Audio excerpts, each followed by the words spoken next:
El marido rico entregó un regalo a la amante en pleno juicio, y la esposa grávida miraba. El silencio del tribunal de Valencia era tan denso que Pilar podía escuchar los latidos de su propio corazón, mezclándose con los pequeños movimientos del bebé en su vientre. 8 meses de embarazo la tenían incómoda en aquella silla de madera, pero no era el peso de la criatura lo que más le dolía. Era el peso de la humillación. Rafael estaba allí, a apenas 3 metros de distancia, con el traje azul marino que ella le había comprado para su último aniversario. Qué irónica resultaba ahora esa elección.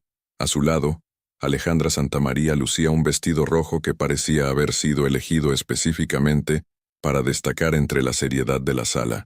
Su sonrisa era constante, casi burlona, como si todo aquello fuera un espectáculo montado para su entretenimiento. «Señoría», comenzó el abogado de Rafael con voz firme, «mi cliente ha sido más que generoso en esta separación. La señora Mendoza de Herrera no puede pretender». Pilar dejó de escuchar. Sus manos temblaban ligeramente mientras acariciaba su barriga, ese gesto que se había vuelto automático en los últimos meses. Era lo único que la tranquilizaba cuando el mundo parecía desmoronarse a su alrededor. Su bebé, lo único que Rafael no podía quitarle. El murmullo de las voces la devolvió a la realidad cuando notó que Rafael se había puesto de pie. El juez acababa de pedir un receso de 5 minutos para revisar unos documentos. Era entonces cuando sucedió. Con una sonrisa que Pilar conocía demasiado bien, esa sonrisa que solía dedicarle a ella cuando eran felices, Rafael metió la mano en el bolsillo interior de su chaqueta. El gesto era lento, deliberado, como si quisiera asegurarse de que todos lo estuvieran mirando. «Para ti, mi amor», dijo Rafael en voz lo suficientemente alta para que medio tribunal lo escuchara. La caja de terciopelo azul marino apareció entre sus dedos como una pequeña bomba de relojería. Pilar sintió que el aire se le escapaba de los pulmones. Reconocía esa caja. Era de la joyería García y Hermanos, la misma donde Rafael solía comprarle regalos cuando aún creía en sus promesas. Alejandra rió con una carcajada cristalina que resonó por toda la sala. Extendió el cuello como una gata satisfecha, mientras Rafael abría la caja y extraía un collar de diamantes que brilló bajo las luces fluorescentes del techo. Los destellos parecían pequeños cuchillos que se clavaban directamente en el pecho de Pilar. «¡Qué hermoso!», exclamó Alejandra sin molestarse en bajar la voz. Rafael colocó el collar alrededor del cuello de su amante con la delicadeza de un ritual. Sus dedos se demoraron en la nuca de Alejandra, acariciándola con la misma ternura que una vez había reservado para Pilar. El cierre del collar hizo un pequeño clic que sonó como un disparo en el silencio tenso de la sala. Algunas personas comenzaron a cuchichear. Un anciano en la tercera fila negó con la cabeza. Una mujer joven tapó su boca con la mano, horrorizada. Pero Rafael y Alejandra parecían ajenos a todo, perdidos en su pequeña celebración privada en medio de la audiencia pública. Pilar sintió que las lágrimas se agolpaban en sus ojos, pero algo más fuerte que la tristeza comenzó a crecer en su pecho.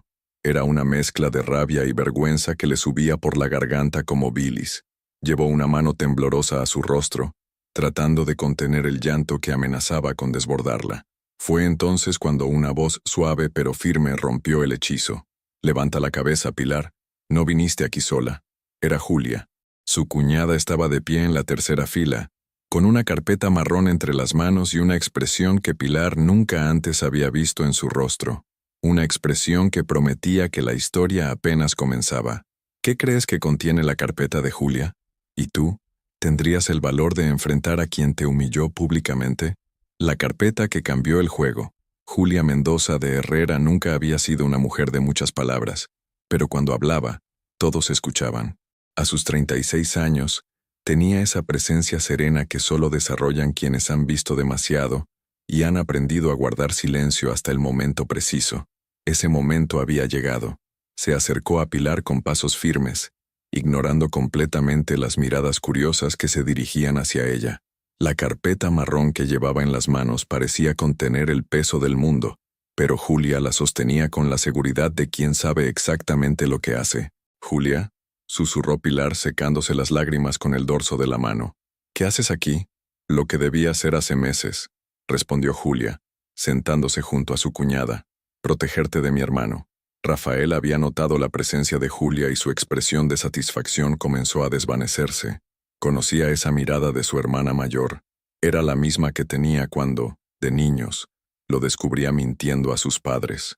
Alejandra, ajena a la atención familiar, seguía admirando su reflejo en el cristal de la ventana, tocando el collar con los dedos como si fuera un talismán. «Señoría», interrumpió el abogado de Rafael, «solicitamos que se reanude la audiencia. Mi cliente tiene compromisos importantes esta tarde». El juez Martínez, un hombre de 60 años con bigote canoso y gafas que se deslizaban constantemente por su nariz, golpeó suavemente el martillo. «Muy bien, prosigamos. ¿La parte demandante tiene algo más que presentar?». El abogado de Pilar, un joven nervioso que hasta ese momento parecía resignado a perder el caso, miró a su clienta con incertidumbre. Pilar sintió que su corazón se aceleraba. No tenían nada más. No tenían... «Sí, señoría», dijo Julia, poniéndose de pie. «Tenemos documentación adicional que consideramos relevante para este caso». Rafael se enderezó en su silla como un resorte. Su abogado, un hombre mayor con aires de superioridad, frunció el ceño. «Protesto, señoría. La señora no forma parte de este proceso. No puede... La señora es hermana del demandado y testigo de varios hechos relevantes», cortó Julia con voz clara. «Además, estos documentos fueron entregados a la parte demandante hace exactamente», consultó su reloj, 10 minutos. «Están en regla». Pilar miró a Julia con asombro. ¿Cuándo había tenido tiempo de coordinar eso con su abogado? Pero el joven letrado ya estaba asintiendo, aparentemente tan sorprendido como todos los demás. Julia abrió la carpeta con movimientos deliberados. El primer documento que extrajo era una copia de un acuerdo prenupcial. Pilar reconoció las firmas inmediatamente. La suya, delicada y redondeada, y la de Rafael, angular y presuntuosa. «Este es el acuerdo prenupcial firmado por ambas partes hace 8 años», comenzó Julia, entregando la copia al juez.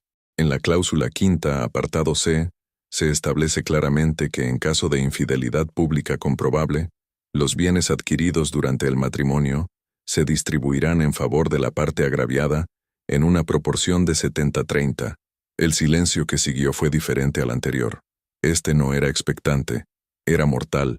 Rafael palideció visiblemente y por primera vez desde el inicio de la audiencia, dejó de sonreír. Eso no es relevante», tartamudeó Rafael. «No hay pruebas de infidelidad pública. Alejandra y yo». «¿Alejandra y tú qué, hermano?», preguntó Julia con una frialdad que helaba la sangre. «¿No habéis hecho pública vuestra relación? ¿Ese collar que acabas de ponerle en el cuello no cuenta como una demostración pública?». Alejandra, que hasta ese momento había permanecido ajena a la tensión creciente, comenzó a entender que algo estaba terriblemente mal. Su mano subió instintivamente al collar, como si quisiera protegerlo. Julia continuó extrayendo documentos de la carpeta, recibos de hoteles, fotografías impresas de redes sociales, capturas de pantalla de conversaciones. Cada papel que colocaba sobre la mesa del juez era como una piedra más en el muro que se alzaba contra Rafael. «Y finalmente», dijo Julia sacando el último documento con la teatralidad de quien guarda lo mejor para el final, «tenemos el informe de la joyería García y Hermanos, fechado hace 3 días». Pilar vio cómo el rostro de Rafael pasaba del blanco al verde. Alejandra dejó de respirar. «¿Qué dice ese informe?», preguntó el juez, ajustándose las gafas. Julia sonrió por primera vez desde que había entrado en la sala. No era una sonrisa dulce. «Que las piedras de ese collar fueron extraídas de una pulseira que mi hermano regaló a su esposa hace 5 años. Las mismas piedras, señoría, recicladas». El collar de la vergüenza, el informe de la joyería García y Hermanos, cayó sobre la mesa del juez como una sentencia de muerte. El papel crujió levemente cuando el magistrado lo desplegó, pero ese sonido insignificante resonó en el silencio de la sala como un trueno. Alejandra llevó ambas manos al collar instintivamente, como si quisiera arrancárselo del cuello, pero sus dedos temblaron tanto que no logró encontrar el cierre. El metal que minutos antes había sentido fresco y glorioso contra su piel, ahora le quemaba como hierro candente. «No, no puede ser», murmuró, pero su voz se quebró a mitad de la frase. Rafael había cerrado los ojos y apretaba los puños sobre la mesa con tanta fuerza que sus nudillos se veían blancos. Por primera vez en meses, Pilar vio a su marido tal como era, un hombre pequeño, desesperado, atrapado en su propia mentira. El juez Martínez leyó el informe en voz alta, con esa precisión fría que solo poseen los funcionarios judiciales cuando ejecutan justicia.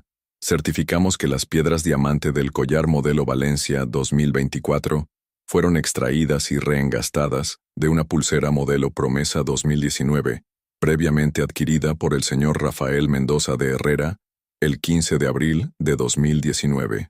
Firmado, Miguel García Castellanos, gemólogo certificado. Cada palabra era una bofetada pública. Pilar recordó perfectamente esa pulsera. Rafael se la había regalado cuando descubrieron que estaban esperando su primer bebé, el que perdieron a los 4 meses. Para que nunca olvides que eres mi tesoro más valioso, le había dicho entonces, deslizando la pulsera por su muñeca con una ternura que ahora parecía obscena en retrospectiva.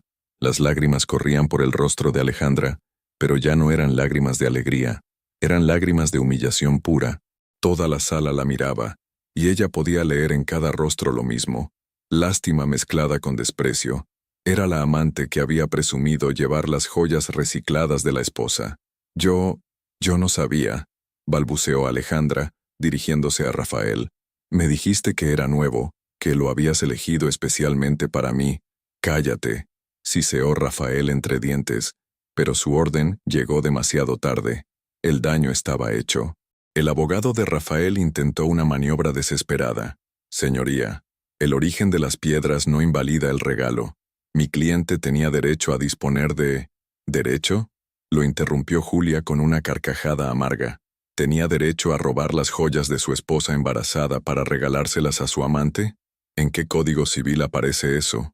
El magistrado golpeó el martillo para restablecer el orden, pero su expresión había cambiado.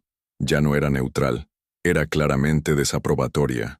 Señor Mendoza de Herrera, dijo el juez dirigiéndose directamente a Rafael, ¿confirma usted que utilizó piedras de una joya perteneciente a su esposa para crear este collar? Rafael abrió la boca, pero no salió sonido alguno. Su abogado le tocó el brazo, susurrándole algo al oído, pero Rafael lo apartó con un gesto brusco. Las piedras eran mías, dijo finalmente, con una voz ronca que no convencía ni a él mismo. Yo las pagué, con dinero ganancial, replicó Julia inmediatamente. Durante un matrimonio, lo que las convierte en propiedad común, no en tu propiedad exclusiva para regalar a quien se te antoje. Pilar sintió algo extraño creciendo en su pecho. No era solo alivio o satisfacción, era algo más profundo. Era la sensación de estar recuperando su dignidad pedazo a pedazo. Miró a Alejandra, que seguía llorando silenciosamente con las manos en el collar, y por primera vez no sintió odio hacia ella. Sintió lástima. La mujer había sido tan manipulada como ella misma. El juez consultó algunos documentos antes de continuar. Señorita Santa María, dijo dirigiéndose a Alejandra, ¿estaba usted al corriente del origen de estas joyas? Alejandra negó con la cabeza frenéticamente, sin poder articular palabra. Las lágrimas habían arruinado su maquillaje perfectamente aplicado, y ahora parecía una versión grotesca de sí misma. Señoría, intervino Julia, consideramos que este collar debe ser retirado inmediatamente y entregado a su legítima propietaria. Las piedras fueron sustraídas sin consentimiento de la señora Mendoza de Herrera. El abogado de Rafael se puso de pie de un salto. Eso es inadmisible. No pueden confiscar propiedad privada sin una orden judicial. ¿Propiedad privada?, preguntó el juez con tono seco. Según este informe, las piedras fueron sustraídas de una joya que pertenece a la demandante. Oficial Morales, llamó a la funcionaria judicial. Proceda a retirar el collar y registrarlo como evidencia hasta que se determine la propiedad legal de las piedras. El silencio que siguió fue sepulcral. Alejandra miró a Rafael con una expresión de traición absoluta, pero él había apartado la vista, incapaz de enfrentar las consecuencias de su propia crueldad. La oficial se acercó a Alejandra con guantes blancos y una bolsa de evidencias. El momento había llegado. La humillación pública. La oficial Morales se acercó a Alejandra con la profesionalidad fría de quien ha visto de todo en los tribunales. Sus pasos resonaron en el silencio absoluto de la sala, donde hasta el más mínimo susurro se había desvanecido. Todos los ojos estaban clavados en la mujer que minutos antes había exhibido su triunfo y ahora temblaba como una hoja al viento. «Señorita, necesito que retire el collar», dijo la oficial con voz firme pero no cruel. Alejandra la miró con ojos suplicantes, como si esperara algún tipo de salvación. Sus manos seguían temblando mientras intentaba alcanzar el cierre, pero el mecanismo parecía haberse vuelto imposible de manipular. El pánico había entumecido sus dedos. «No, no puedo», susurró con voz quebrada. «Está atascado».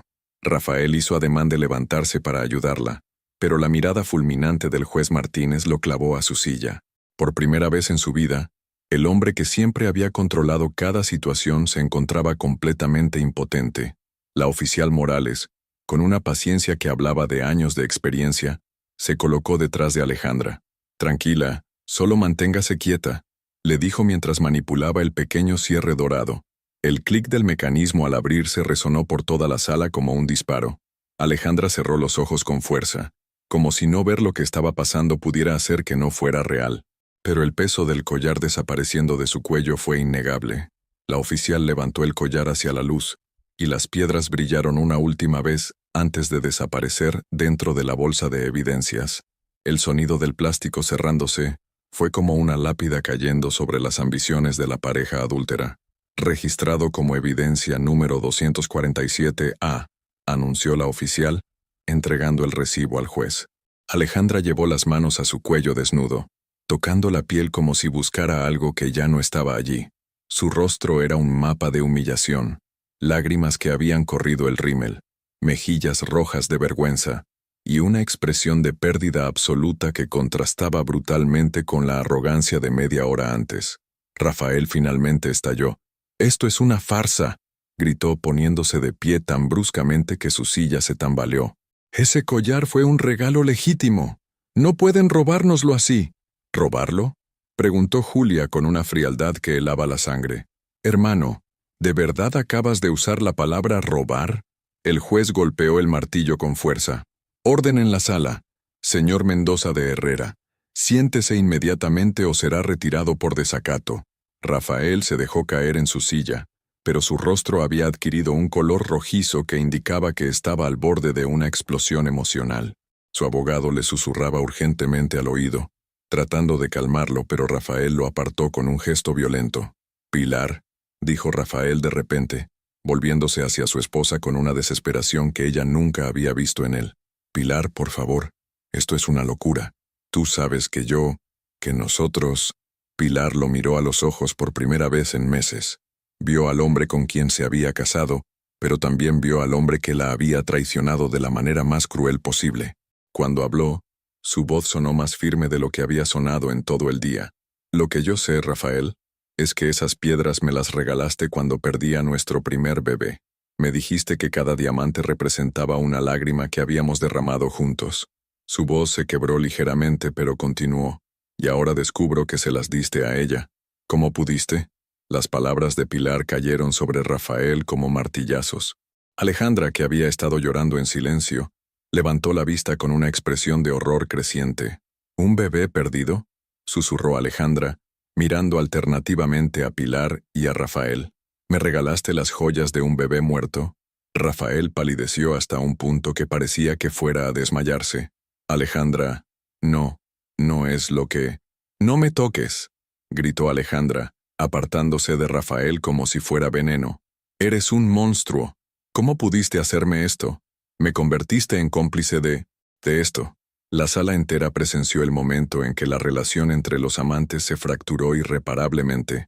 Alejandra se levantó tambaleándose, con el rostro desfigurado por el llanto y la repugnancia.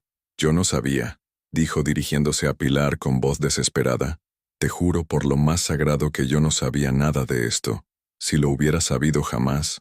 «Alejandra, no digas nada más», le gritó Rafael, pero ella ya no lo escuchaba. La mujer que había entrado al tribunal como una reina, ahora corría hacia la salida como una fugitiva, tapándose el rostro con las manos mientras la seguían los murmullos de desaprobación de toda la sala. Rafael se quedó solo, abandonado incluso por la mujer por quien había destruido su matrimonio, enfrentando las miradas de juicio de un tribunal entero que acababa de presenciar su caída en picado, desde la arrogancia hasta la más absoluta humillación. El juez Martínez consultó su reloj y anunció: haremos un receso de 30 minutos. Cuando regresemos, espero que todas las partes hayan reflexionado sobre lo que acaba de suceder aquí. Pero para Rafael, esos 30 minutos se antojaban una eternidad en el infierno. El hombre que se quedó solo. El silencio que siguió a la salida de Alejandra fue diferente a todos los anteriores. No era expectante ni tenso, era vacío. Rafael permanecía sentado en su silla, mirando fijamente la puerta por donde había desaparecido la mujer por quien había apostado todo. Sus manos temblaban ligeramente mientras intentaba procesar que acababa de quedarse completamente solo. Durante el receso, la sala se había vaciado casi por completo, pero los pocos que quedaron no perdían oportunidad de lanzarle miradas de desprecio. Rafael podía escuchar los susurros, las palabras que creían que no llegaban a sus oídos. Monstruo, sin corazón, qué hombre más despreciable. Su abogado, don Fernando Castilla, un hombre de 60 años con 4 décadas de experiencia en casos de divorcio, se acercó con expresión grave. «Rafael, tenemos que hablar», dijo en voz baja, sentándose junto a él. «Esto se ha vuelto insostenible». «¿Insostenible?». Rafael levantó la vista por primera vez desde que Alejandra había huido. «Usted me dijo que este caso estaba ganado. Me dijo que Pilar no tenía nada contra mí. Eso era antes de que tu hermana apareciera con medio archivo judicial», replicó el abogado con cierta dureza. «Y definitivamente era antes de que montaras ese espectáculo patético con el collar. ¿En qué estabas pensando?». Rafael abrió la boca para defenderse, pero no encontró palabras. Por primera vez en su vida adulta, no tenía una respuesta preparada. No tenía una justificación brillante. Solo tenía el peso aplastante de sus propias decisiones. Pensaba que ella vería que había elegido, que había tomado una decisión, murmuró finalmente. ¿Una decisión? Don Fernando se quitó las gafas y las limpió con movimientos bruscos. «Rafael, lo que hiciste fue humillar públicamente a tu esposa embarazada con joyas robadas. No hay estrategia legal que pueda salvar eso». Mientras tanto, en el otro extremo de la sala, Pilar permanecía junto a Julia, quien no había dejado de revisar documentos durante todo el receso. La carpeta marrón parecía inagotable, como si Julia hubiera estado preparándose para esta guerra durante meses. «¿Cómo conseguiste todo esto?», preguntó Pilar en voz baja señalando los papeles. Julia levantó la vista y por primera vez desde el inicio del día, su expresión se suavizó ligeramente. «Llevo 6 meses siguiéndole la pista a mi hermano», admitió. «Desde que me enteré de lo vuestro, contraté un detective privado, revisé registros públicos, hablé con antiguos empleados de su empresa. Rafael siempre fue descuidado cuando creía que nadie lo estaba mirando». Pilar sintió una mezcla de gratitud y dolor. Gratitud porque no estaba tan sola como había creído. Dolor porque había necesitado que alguien más descubriera la verdad que ella se había negado a ver. «¿Por qué?», preguntó simplemente. «Porque eres mi familia», respondió Julia. «Y porque mi hermano se convirtió en alguien que no reconozco. Nuestros padres no criaron a un hombre capaz de hacer lo que te ha hecho». El juez Martínez regresó a la sala acompañado de la oficial Morales y un segundo funcionario judicial que Pilar no había visto antes.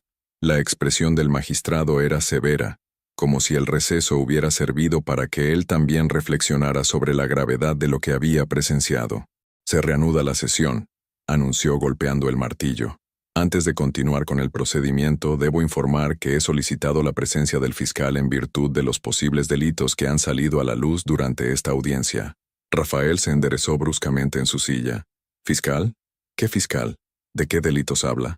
«Apropiación indebida, para empezar», respondió el juez con frialdad. «Según la documentación presentada, usted sustrajo bienes gananciales sin consentimiento conyugal para beneficiar a un tercero. Eso constituye un delito contra el patrimonio familiar». Don Fernando cerró los ojos con expresión de derrota. Sabía que su cliente acababa de cruzar la línea que separa un divorcio conflictivo de un caso penal. «Además», continuó el juez, «el fiscal me ha informado que existe una denuncia previa por amenazas presentada por la señora Mendoza de Herrera hace 3 semanas. ¿Es eso correcto?». Julia extrajo otro documento de su carpeta mágica. Era una copia de la denuncia que Pilar había presentado después de que Rafael apareciera borracho en su apartamento, gritándole que iba a quitarle el bebé si no aceptaba un divorcio en buenos términos. Pilar había olvidado por completo esa denuncia. En su momento le había parecido un gesto desesperado, casi inútil. Ahora se revelaba como otra pieza del rompecabezas legal que Julia había estado construyendo meticulosamente. Rafael miró a Pilar con una expresión que mezclaba incredulidad y traición. ¿Me denunciaste? ¿Después de todo lo que hemos vivido juntos? ¿Después de todo lo que hemos vivido? Repitió Pilar, y por primera vez su voz sonó firme, sin temblores. Rafael, después de todo lo que hemos vivido juntos, tú me engañaste, me mentiste, me robaste y viniste borracho a amenazarme delante de mi vecina. ¿Qué esperabas que hiciera? La sala entera pudo ver el momento exacto en que Rafael comprendió que había perdido. No solo el juicio, no solo a Alejandra, sino también la última pizca de respeto que Pilar pudiera haber tenido por él. Era un hombre completamente derrotado, y lo peor de todo era que había sido derrotado por sus propias acciones. El fiscal, un hombre joven con gafas y maletín de cuero, entró en la sala en ese momento preciso, como si hubiera estado esperando el momento dramático perfecto para hacer su aparición. Rafael supo instintivamente que su pesadilla apenas comenzaba. El fiscal y la caída libre. El fiscal Javier Heredia era de esos hombres que inspiraban respeto sin necesidad de alzar la voz. A sus 38 años había visto suficientes casos de violencia patrimonial como para reconocer los patrones desde la primera página del expediente. Cuando entró en la sala, su mirada se dirigió directamente a Rafael con la precisión de un bisturí.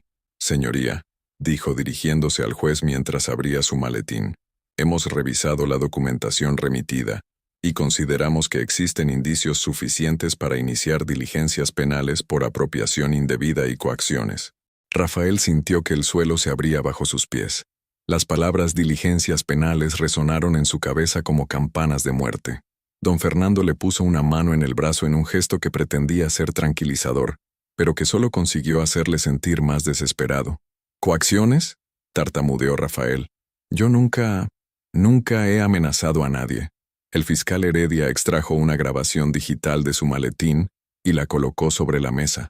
«El 20 de noviembre pasado, usted se presentó en el domicilio de su esposa en estado de embriaguez. La conversación fue grabada por la vecina del piso superior, la señora Carmen Ruiz, quien posteriormente la entregó a la policía junto con la denuncia». Pilar recordó perfectamente esa noche. Rafael había llegado tambaleándose, gritando que si no firmaba el divorcio, por las buenas, iba a hacer que perdiera al bebé, como perdió al anterior. Las palabras habían sido tan crueles que Carmen, su vecina de 80 años, había grabado todo desde su balcón temiendo que la situación escalara a violencia física. «Reproduzca la grabación», ordenó el juez. El sonido que llenó la sala era inconfundible. La voz de Rafael, pastosa por el alcohol, profiriendo amenazas que ahora sonaban aún más patéticas y crueles, reproducidas en el silencio sagrado del tribunal. «Pilar, abre esa maldita puerta. Si no firmas el divorcio, te juro que voy a hacer que pierdas a esa criatura también. Ya perdiste uno por tu culpa. Puedes perder otro». El silencio que siguió fue ensordecedor. Varias personas en la sala contuvieron el aliento. Julia apretó la mano de Pilar con fuerza, mientras Rafael se desplomaba en su silla como si alguien le hubiera arrancado la columna vertebral. «Dios mío», murmuró don Fernando, llevándose las manos a la frente. «Rafael, ¿por qué no me dijiste que existía esta grabación?» Yo estaba borracho», balbuceó Rafael. No sabía lo que decía. No hablaba en serio. ¿No hablaba en serio cuando amenazó a su esposa embarazada con hacerle perder el bebé?, preguntó el fiscal con una frialdad que helaba la sangre. ¿No hablaba en serio cuando le recordó cruelmente la pérdida de su primer embarazo? Cada palabra del fiscal era como una bofetada pública. Rafael miró desesperadamente a su alrededor, buscando algún rostro que mostrara compasión, pero solo encontró desprecio, asco y decepción. Incluso su propio abogado lo miraba como si fuera un extraño. Julia se puso de pie con la elegancia de quien ha esperado este momento durante meses. «Señoría, mi cuñada ha soportado meses de acoso psicológico. Esta grabación es solo la punta del iceberg». Extrajo otra carpeta, más pequeña que la anterior. «Aquí tenemos testimonios de vecinos, compañeros de trabajo de Pilar, que presenciaron llamadas amenazantes, y el informe médico del doctor Navarro sobre el estado de estrés en el que se encuentra mi cuñada, que podría comprometer su embarazo. Rafael se giró hacia Pilar con una expresión de súplica desesperada. Pilar, por favor, no permitas que esto llegue tan lejos. Sabes que yo nunca te haría daño real. Lo sabes. Pilar lo miró directamente a los ojos. Durante un segundo, vio al hombre del que se había enamorado años atrás. Pero ese segundo pasó rápidamente, reemplazado por la imagen del hombre que había regalado sus joyas más preciadas a otra mujer y la había amenazado en su propia puerta. No, Rafael, dijo con una voz que sorprendió a todos por su firmeza. Ya no te conozco. El hombre con quien me casé jamás habría dicho esas cosas. El hombre con quien me casé jamás habría convertido las joyas de nuestro bebé perdido en un collar para su amante. Sus palabras cortaron el aire como cristal roto. Rafael intentó responder, pero su voz se quebró antes de que pudiera articular una sola palabra. El fiscal continuó implacablemente. Además del delito de coacciones, tenemos la apropiación indebida de bienes gananciales valorados en más de 6.000 euros, según la tasación de García y Hermanos. Mostró otro documento. Y existe evidencia de que el señor Mendoza de Herrera ha estado ocultando activos empresariales durante los últimos 8 meses, posiblemente en previsión de este proceso de divorcio. Don Fernando cerró su maletín con un golpe seco que resonó como un disparo. Señoría, solicito un receso para consultar con mi cliente sobre la posibilidad de un acuerdo extrajudicial antes de que esto se convierta en un caso penal completo. Denegado, respondió el juez sin vacilar. Los delitos contra la integridad moral y el patrimonio familiar no son negociables en esta jurisdicción. El fiscal procederá según considere oportuno. Rafael comprendió en ese momento que había cruzado una línea de la que no había retorno. No era solo un divorcio conflictivo, era un hombre que se enfrentaba a la posibilidad real de prisión, al desprecio público total, y lo que era peor, al conocimiento de que había destruido todo lo que una vez fue importante para él. Su teléfono vibró con un mensaje. Era de Alejandra. He visto las noticias. No me vuelvas a contactar jamás. Eres despreciable. Hasta los medios de comunicación habían llegado al tribunal. Su humillación ya no era solo privada, era pública, completa e irreversible. La caída en picado. El eco de la última declaración del fiscal aún resonaba en la sala cuando Rafael sintió que su teléfono no dejaba de vibrar. Notificación tras notificación iluminaban la pantalla con nombres que reconocía, colegas, clientes e incluso su propio jefe. La noticia había salido en los medios digitales con una velocidad que lo dejó paralizado. Empresario amenaza a esposa embarazada tras regalar joyas robadas a su amante. El titular del Levante había sido devastadoramente preciso. Su empresa, Construcciones Mendoza, llevaba su apellido. Su reputación profesional estaba directamente ligada a su imagen personal, y esa imagen acababa de hacerse pedazos delante de toda Valencia. Cada vibración del teléfono era como una pequeña muerte profesional. Don Fernando le arrebató el móvil de las manos. «Deja de mirar eso», le susurró con urgencia. «Concéntrate en lo que está pasando aquí. Lo otro ya no tiene arreglo». Pero Rafael ya no escuchaba. Sus ojos estaban fijos en las caras de la gente que ocupaba la sala pública. Algunos lo miraban con curiosidad morbosa, otros con asco evidente. Una mujer mayor, sentada en la tercera fila, negaba con la cabeza mientras susurraba algo a su compañera. Podía leer en sus labios: «Qué vergüenza de hombre». El juez Martínez consultó el reloj de pared y golpeó el martillo. Dadas las circunstancias excepcionales de este caso, y en vista de la gravedad de las evidencias presentadas, procederemos directamente a la resolución provisional. Su voz tenía la solemnidad de quien está a punto de cambiar vidas para siempre. En el asunto de la custodia del menor por nacer, este tribunal otorga la guarda y custodia exclusiva a la señora Pilar Mendoza de Herrera. Pilar sintió que algo se liberaba en su pecho. No era alegría exactamente, sino alivio. Un alivio profundo y sanador que le permitió respirar con normalidad por primera vez en meses. En cuanto al régimen de visitas del señor Rafael Mendoza de Herrera, continuó el juez, quedarán suspendidas hasta la resolución del proceso penal, y en cualquier caso, deberán ser supervisadas por un trabajador social designado por el tribunal. Rafael se puso de pie tambaleándose. ¿Supervisadas? No puedo ver a mi propio hijo sin supervisión. Señor Mendoza de Herrera. La voz del juez se había endurecido. Usted amenazó a su esposa embarazada con hacerle perder el bebé. Este tribunal no puede confiar en que un hombre capaz de tal crueldad pueda ejercer la paternidad sin supervisión. Las palabras del juez se clavaron en Rafael como puñales. Miró hacia Pilar, esperando encontrar algún vestigio de la mujer que una vez lo había amado, alguna señal de que intercedería por él, pero Pilar tenía una mano protectora sobre su vientre y lo miraba con una expresión que él nunca había visto antes. Lo miraba como a un extraño peligroso. El fiscal Heredia se levantó para hacer su declaración final. Señoría, desde la Fiscalía procederemos inmediatamente con la imputación por delitos de coacciones y apropiación indebida. Solicitamos medidas cautelares que incluyan la prohibición de acercamiento a menos de 500 metros de la víctima y su domicilio. Concedido, respondió el juez sin vacilar. Rafael sintió que las piernas le fallaban. No solo había perdido a su familia, ahora ni siquiera podía acercarse a la mujer con quien había compartido 8 años de su vida. Era como si se hubiera convertido en un criminal. Y lo peor de todo, era que empezaba a darse cuenta de que quizás eso era exactamente lo que era. Julia se acercó al estrado con un último documento. Señoría, en nombre de mi cuñada, presentamos también una demanda civil por daños morales y psicológicos, valorados en 50.000 euros, además de la devolución inmediata de todos los bienes gananciales sustraídos. El número cayó sobre Rafael como una losa. 50.000 euros. Su empresa ya estaba en números rojos por la crisis del sector de la construcción.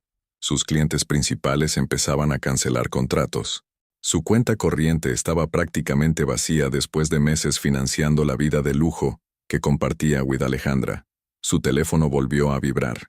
Esta vez era su socio, Miguel Torrente. Rafael, los clientes nos están cancelando los contratos. El ayuntamiento ha suspendido el proyecto de Las Palmeras. Tenemos que hablar urgentemente. Después llegó otro mensaje, de su hermano menor, David. He visto las noticias. Mamá está hospitalizada por la impresión. ¿Cómo pudiste hacernos esto? Su propia familia lo estaba repudiando. La madre que lo había criado estaba en el hospital por la vergüenza de sus actos. Rafael cerró los ojos y por primera vez desde el inicio de toda esta pesadilla, se permitió comprender la magnitud real de lo que había hecho. No había destruido solo su matrimonio, había destruido su reputación, su empresa, su relación with sus padres, su futuro como padre. Había cambiado una vida respetable por una aventura que ahora se revelaba como la decisión más estúpida y cruel de su existencia. Cuando abrió los ojos, vio que Pilar se dirigía hacia la salida del tribunal, acompañada de Julia. Caminaba con la espalda recta, la cabeza alta, una mano protegiendo a su bebé. Era la imagen de una mujer que había encontrado su fuerza precisamente en el momento en que él había perdido la suya. «¡Pilar!», gritó desesperado. «Pilar, por favor». Ella se detuvo en la puerta y se giró para mirarlo una última vez. Sus ojos ya no tenían lágrimas. Tenían algo mucho peor para Rafael. Tenían pena. Lo miraba con la misma compasión que se siente por un animal herido que hay que sacrificar. «Adiós, Rafael», dijo con voz clara. «Ojalá algún día entiendas lo que has perdido». Y desapareció por la puerta, llevándose con ella los últimos restos del hombre que Rafael había creído ser. Fuera del tribunal, los periodistas esperaban. Rafael podía escuchar las preguntas que gritaban: ¿es cierto que amenazó a su esposa embarazada? ¿Confirma que regaló a su amante joyas de un bebé fallecido? Su humillación ya no era privada, era pública, eterna e irreversible. El precio de la arrogancia. 3 días después del juicio, Rafael se encontraba sentado en el despacho que había sido su orgullo durante 15 años, rodeado de cajas de cartón y una montaña de facturas impagadas. Las paredes, antes decoradas con certificados de obras importantes y fotografías con políticos locales, ahora lucían cuadrados más claros donde habían colgado los marcos que ya había empaquetado. Su socio, Miguel Torrente, entró sin llamar. Su rostro reflejaba una mezcla de tristeza y reproche que Rafael conocía demasiado bien últimamente. «El ayuntamiento ha rescindido definitivamente el contrato de Las Palmeras», anunció Miguel sin preámbulos. «Y la promotora de los apartamentos en Cullera también. Dicen que no pueden asociar su marca con lo que ha salido en los medios». Rafael no levantó la vista de los papeles que tenía delante. Facturas, notificaciones bancarias, requerimientos de pago. Los números rojos se multiplicaban como una plaga. «¿Cuánto necesitamos para mantenernos a flote?», Preguntó con voz ronca. Rafael. Miguel se sentó pesadamente en la silla frente al escritorio. No se trata de mantenernos a flote. Se trata de cerrar con dignidad antes de que tengamos que declararnos en suspensión de pagos. La palabra dignidad resonó de forma extraña en la oficina. Rafael levantó la vista y vio en los ojos de su socio de 20 años algo que nunca había esperado ver. Lástima. Miguel, esto va a pasar. En unos meses nadie se acordará y... ¿En serio? Miguel extrajo su móvil y abrió YouTube. ¿Has visto esto? La pantalla mostraba un vídeo titulado El empresario que regaló las joyas del bebé muerto a su amante. Tenía más de 200.000 reproducciones en 3 días. Los comentarios eran una avalancha de indignación que hizo que Rafael sintiera náuseas. ¿Qué clase de monstruo hace eso? Pobre mujer. Espero que se recupere de este psicópata. Deberían meterlo en la cárcel por maltrato psicológico. Mi marido me engañó, pero jamás llegó a este nivel de crueldad. Apágalo, susurró Rafael. Esto no va a desaparecer, Rafael. Esto va a estar en Internet para siempre. Nuestros hijos, nuestros nietos van a poder ver esto. Miguel cerró el teléfono con un gesto brusco. ¿En qué estabas pensando? Por primera vez en días, Rafael intentó articular una respuesta honesta a esa pregunta. ¿En qué había estado pensando? ¿Cuándo había perdido completamente el juicio? Creía que si la humillaba lo suficiente, ella firmaría el divorcio sin complicaciones. Admitió finalmente. Pensé que sería más fácil así. ¿Más fácil? Miguel lo miró con incredulidad. Rafael, esa mujer estaba embarazada de 8 meses de tu hijo. ¿Cómo podía ser fácil humillarla públicamente? Rafael no tenía respuesta. Durante meses se había dicho a sí mismo que Pilar era obstinada, que se negaba a aceptar la realidad, que él tenía derecho a ser feliz con Alejandra. Ahora, viendo su vida destruida, empezaba a comprender que había construido una realidad paralela para justificar lo injustificable. Su teléfono sonó. Era un número desconocido. Diga, ¿es usted Rafael Mendoza de Herrera? La voz era oficial, formal. Sí, soy el inspector Molina, de la Policía Nacional.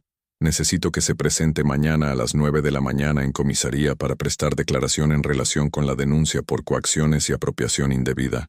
Rafael sintió que el mundo se tambaleaba. Pero ya hubo juicio. El juicio fue civil, señor Mendoza. Ahora empieza el proceso penal. Traiga un abogado. La línea se cortó. Miguel había escuchado toda la conversación. Dios mío, Rafael, esto es serio. Podrías ir a la cárcel. Esa misma tarde, Rafael conducía por Valencia sin rumbo fijo, tratando de procesar la magnitud de su caída.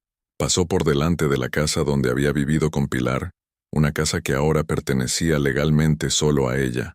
Las ventanas estaban cerradas, las persianas bajadas. Se preguntó si ella estaría dentro, si habría sentido alivio al verlo desaparecer de su vida. Su móvil vibró con un mensaje. Por un momento absurdo, esperó que fuera Pilar. Pero era Alejandra. He visto las noticias sobre la empresa. No quiero que vuelvas a contactarme nunca más. He cambiado de número. Lo que hiciste conmigo fue asqueroso. Usarme para hacerle daño a una mujer embarazada. Eres despreciable. Incluso Alejandra, la mujer por la que había destruido su vida, lo rechazaba ahora. Se daba cuenta de que ella también había sido víctima de su manipulación, que la había convertido sin saberlo en cómplice de su crueldad. Aparcó el coche en un mirador con vistas a la ciudad, y por primera vez en años, lloró. No eran lágrimas de autocompasión, sino de comprensión tardía. Había destruido todo lo que tocaba: su matrimonio, su empresa, su relación con sus padres, su reputación, incluso a Alejandra.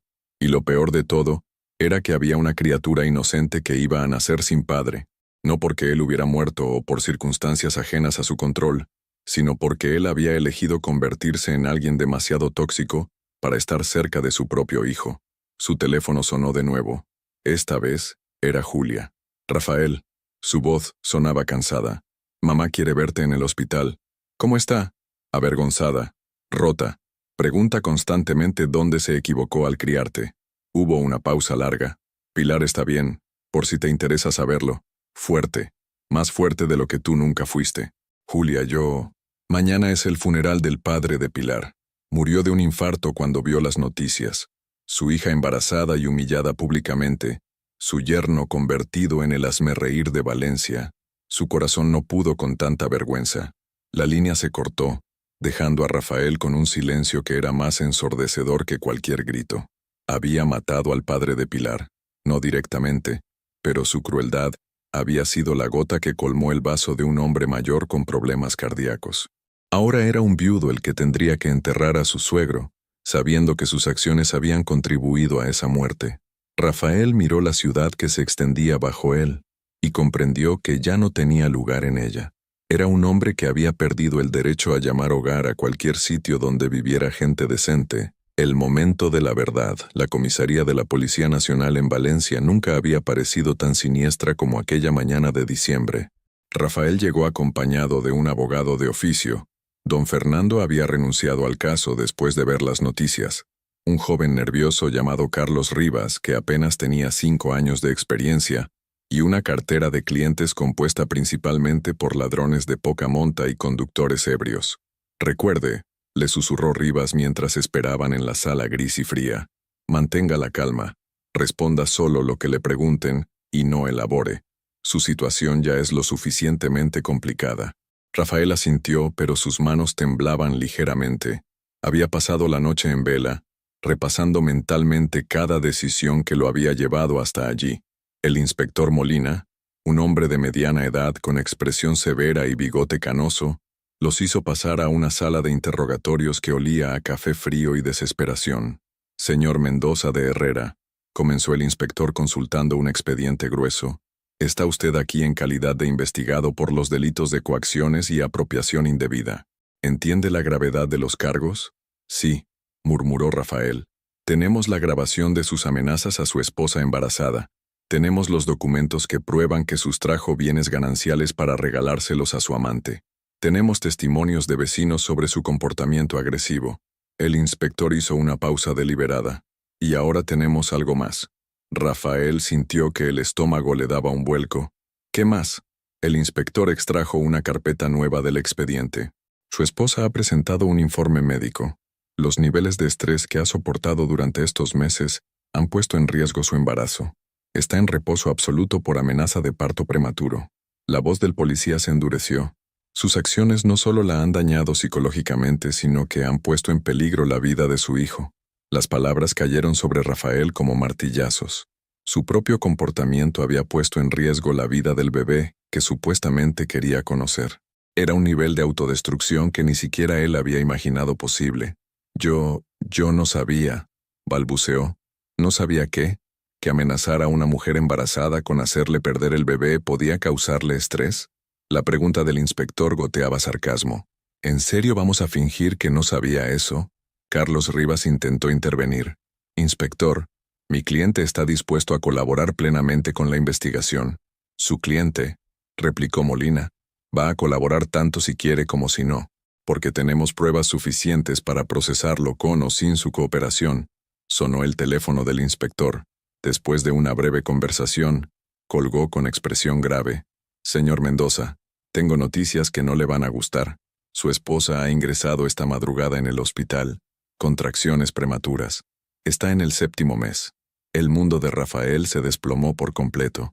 Se puso de pie tan bruscamente que la silla cayó hacia atrás. ¿Está bien? ¿El bebé está bien? Por ahora sí, pero los médicos dicen que el estrés acumulado ha sido el desencadenante.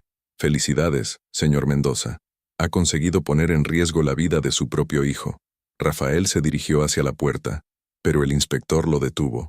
¿A dónde cree que va? Tiene una orden de alejamiento. No puede acercarse al hospital. Es mi hijo, gritó Rafael con desesperación. Su hijo, respondió el inspector con frialdad, está ahora mismo luchando por sobrevivir por su culpa. Y usted está aquí, donde debe estar, respondiendo por sus crímenes. La interrogación continuó durante 3 horas más. Rafael confesó todo. Las amenazas, el robo de las joyas, los meses de acoso psicológico. Ya no tenían nada que ocultar, nada que proteger. Su vida había sido completamente desmontada pieza por pieza. Cuando finalmente salió de comisaría, encontró a Julia esperándolo en la entrada. Su rostro reflejaba una mezcla de agotamiento y determinación que Rafael reconoció. Era la expresión de alguien que había tomado una decisión definitiva. ¿Cómo está?, Preguntó Rafael inmediatamente. Estable. El bebé también. Sin tu presencia, claro está. Julia encendió un cigarrillo con manos que temblaban ligeramente. He venido a decirte algo, hermano. ¿Qué? Que esto se acabó. Nuestra relación familiar se acabó. Mamá no quiere volver a verte.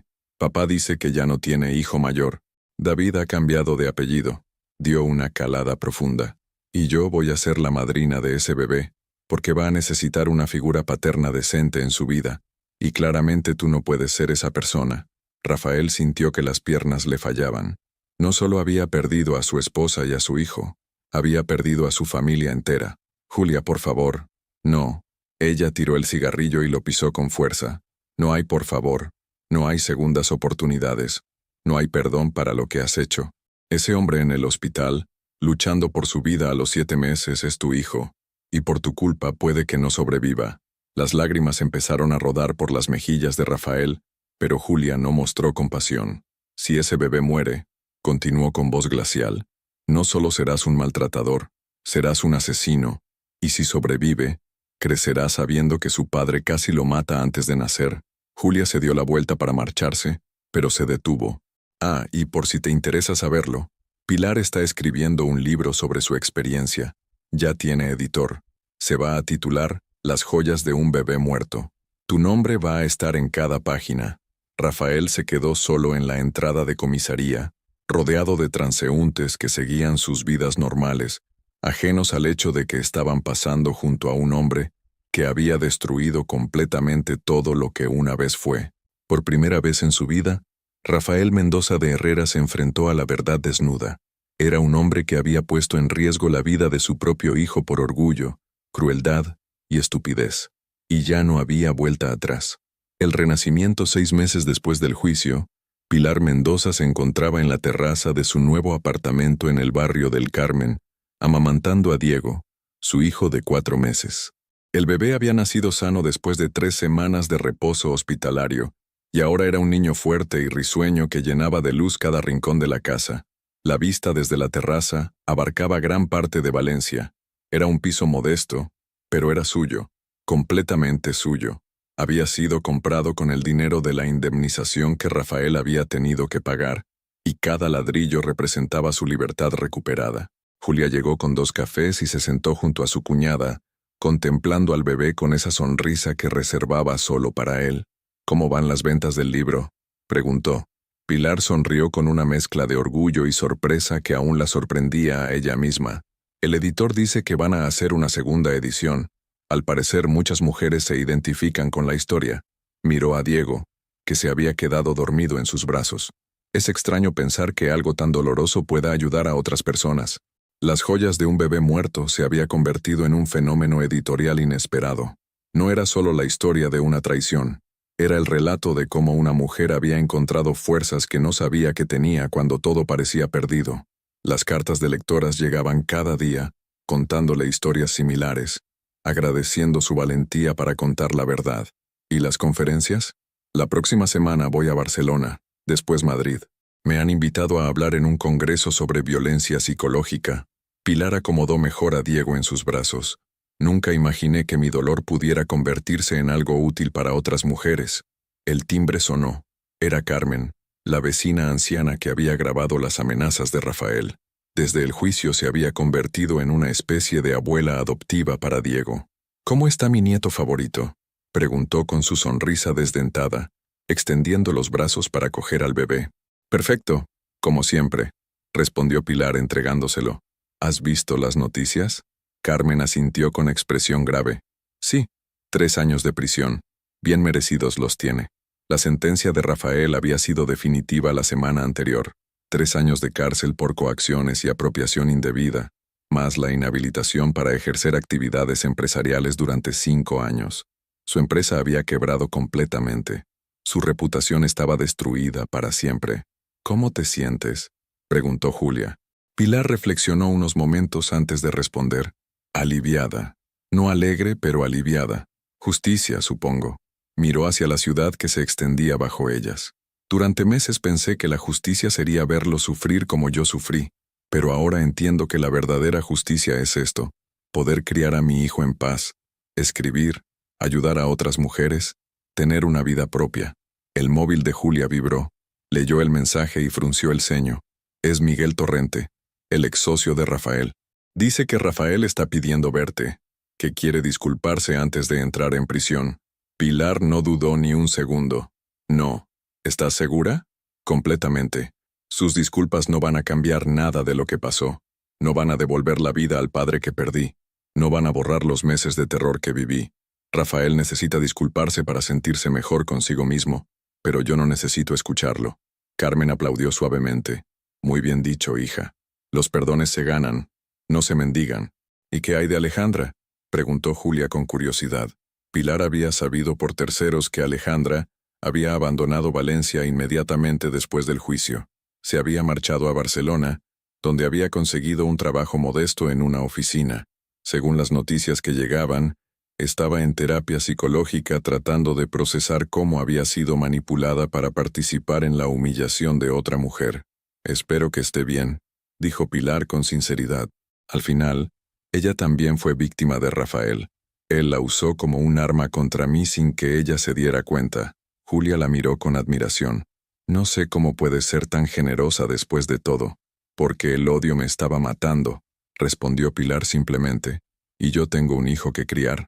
No puedo permitirme el lujo de desperdiciar energía odiando. Diego se despertó y comenzó a hacer ruiditos. Pilar lo tomó en brazos y se dirigió hacia el interior del apartamento. Las paredes estaban decoradas con fotografías del bebé, algunos dibujos que había hecho durante su recuperación, y en un lugar prominente, la primera copia de su libro. Se detuvo frente al espejo del pasillo. La mujer que la miraba desde el reflejo era diferente a la que había entrado en aquel tribunal 6 meses atrás. Sus ojos tenían una seguridad que antes no poseían. Su postura era erguida, confiada. Había perdido peso, pero había ganado algo mucho más valioso. Había ganado respeto por sí misma. Su teléfono sonó. Era su editor. Pilar, tengo buenas noticias. Una productora quiere los derechos para hacer una película basada en tu libro. ¿Una película? Sí. Dicen que es una historia que necesita ser contada. Una historia sobre cómo una mujer puede reconstruirse completamente después de ser destruida. Pilar miró a Diego, que la observaba con esos ojos oscuros que se parecían tanto a los suyos. ¿Sabes qué?, le dijo a su editor. Acepto, pero con una condición. Quiero que parte de los beneficios vayan a una fundación de ayuda a mujeres maltratadas. Cuando colgó el teléfono, se sentó en el sofá con Diego en brazos. Julia y Carmen la observaban desde la cocina, preparando la cena.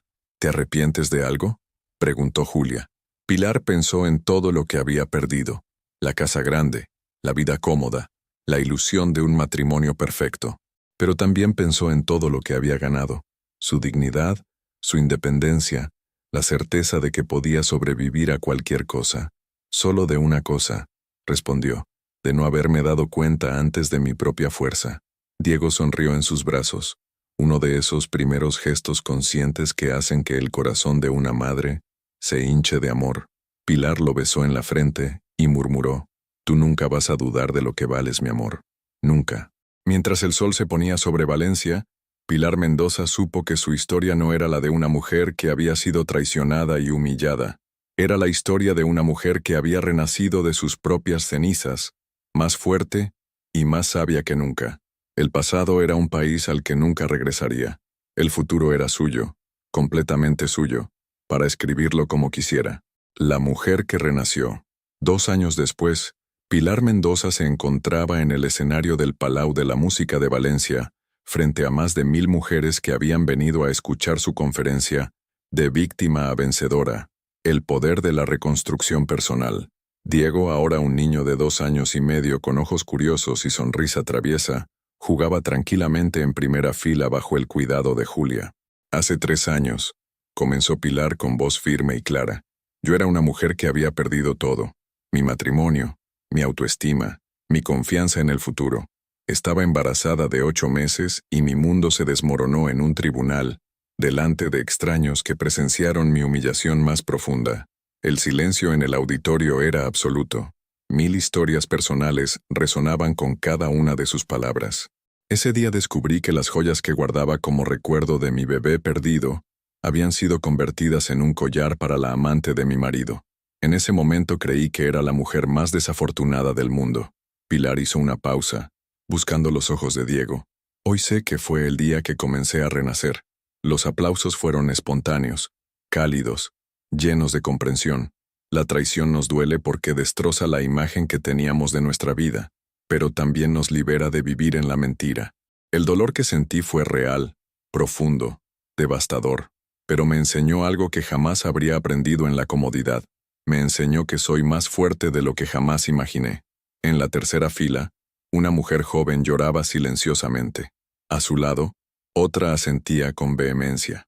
Historias similares, dolores compartidos, fuerzas por descubrir. Mi libro se ha vendido en 14 países, no porque mi historia sea extraordinaria, sino porque es terriblemente común. Cada día, miles de mujeres descubren que sus vidas están construidas sobre mentiras. Cada día, miles de mujeres se enfrentan a la elección más importante de sus vidas: quedarse en la mentira cómoda o luchar por su verdad incómoda. Pilar bajó del atril y se acercó al público. Yo elegí luchar. Y sí, fue doloroso.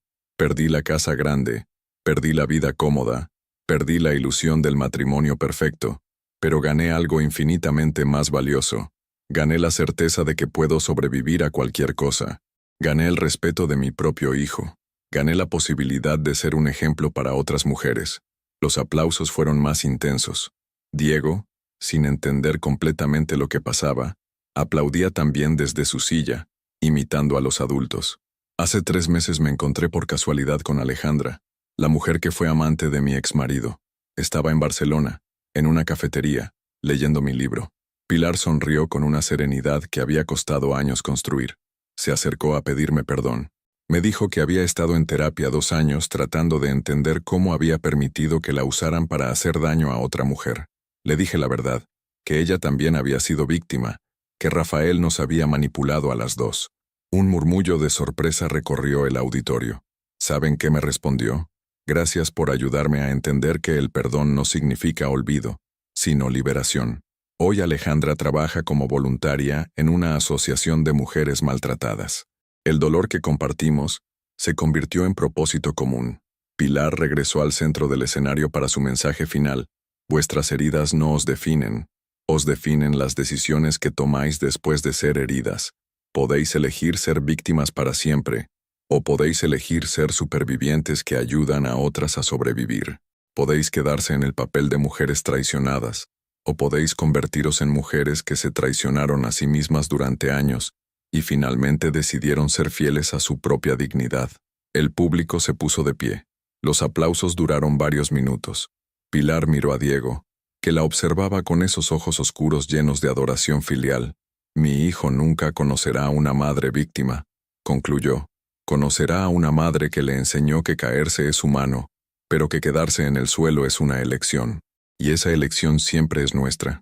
Mientras abandonaba el escenario entre aplausos, Pilar sintió la presencia reconfortante de su padre en el aire. Sabía que estaría orgulloso de la mujer en la que se había convertido su hija. Sabía que su muerte no había sido en vano si su dolor había servido para que ella encontrara esta fuerza. Diego corrió hacia ella con los brazos abiertos. Cuando lo levantó, él le susurró al oído: «Mamá, ¿por qué llora la gente si está contenta?» «Porque a veces», le respondió Pilar, besándole la frente, «las lágrimas son la forma que tiene el alma de celebrar». Fuera del teatro, la vida continuaba. Valencia seguía siendo hermosa. El futuro seguía siendo suyo para escribirlo. Y Pilar Mendoza, la mujer que una vez creyó estar rota para siempre, caminaba hacia ese futuro con la cabeza alta y el corazón lleno de propósito. Había aprendido la lección más importante de todas, que el final de una historia dolorosa puede ser el comienzo de una vida extraordinaria. ¿Tendrías tú la valentía de elegir la verdad incómoda por encima de la mentira cómoda, aunque significara reconstruir toda tu vida desde cero? Vuestra participación en el canal es muy importante. Por favor, dejad vuestra opinión en los comentarios. Muchas gracias por seguir hasta el final. Si te ha gustado esta historia, no olvides suscribirte al canal, dejar un like y comentar tu opinión. Tu participación es muy importante para nosotros. Hasta la próxima.